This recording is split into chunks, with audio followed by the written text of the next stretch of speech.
the University of Michigan, Center for the History of Medicine, founding the Simpson Memorial. First published online, October 15, 2015.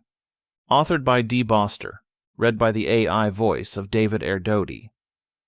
In 1924, Christine McDonald Simpson, the widow of Detroit iron magnate Thomas H. Simpson, donated over $400,000 to the University of Michigan in memory of her late husband, who had died of pernicious anemia the previous year.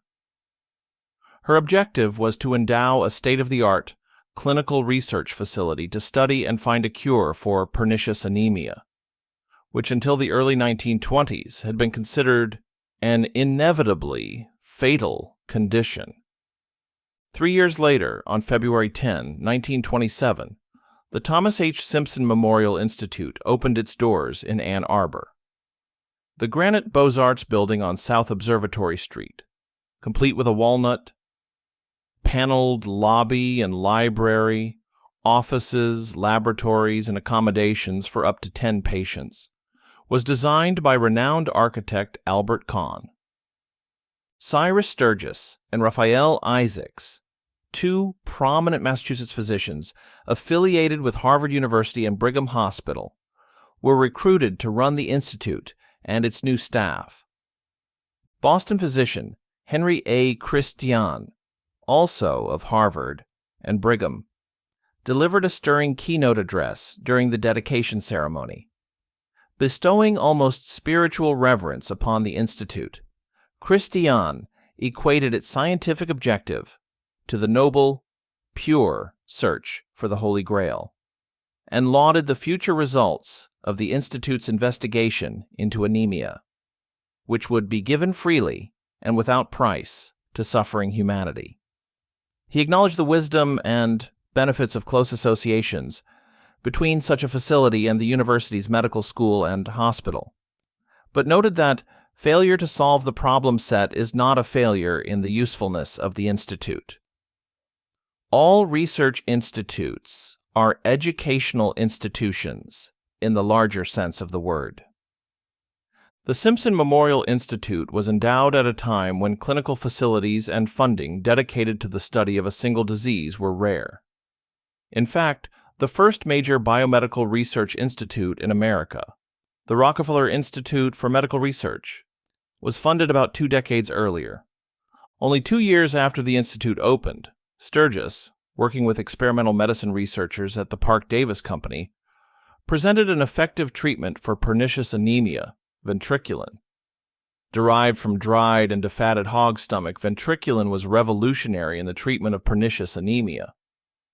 The Detroit-based pharmaceutical company began mass-producing the product soon after the first Simpson patient was successfully treated in June 1929.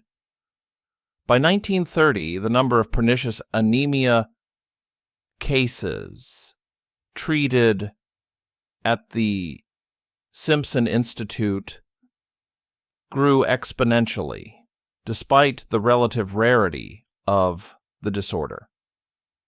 In his 1931 report to the Board of Regents, Sturgis remarked that the widespread publicity given to the new treatment has placed in the hands of the family physician an efficient method of treating these patients in their homes rather than sending them to the hospital. Yet, patients have come from all over Michigan, as well as from many other states, to benefit from the Institute's cutting-edge research. In the wake of Sturgis' success, research funds from other sources grew and increased steadily through the interwar period. The Simpson Memorial Institute continued to operate for decades after the development of ventriculin and broadened its scope in hematology. By mid-century, for instance, researchers had conducted significant investigations into leukemia, different types of anemia, liver extract, vitamin B complex, and iron treatments, and using blood or blood substitutes to treat shock. As one 1965 article, published by the Office of Research Administration, proudly noted, one can find a kind of manifest destiny at work in the Institute's development. From the very beginning, it was clear that the clinical research facility provided a much-needed benefit for the medical school.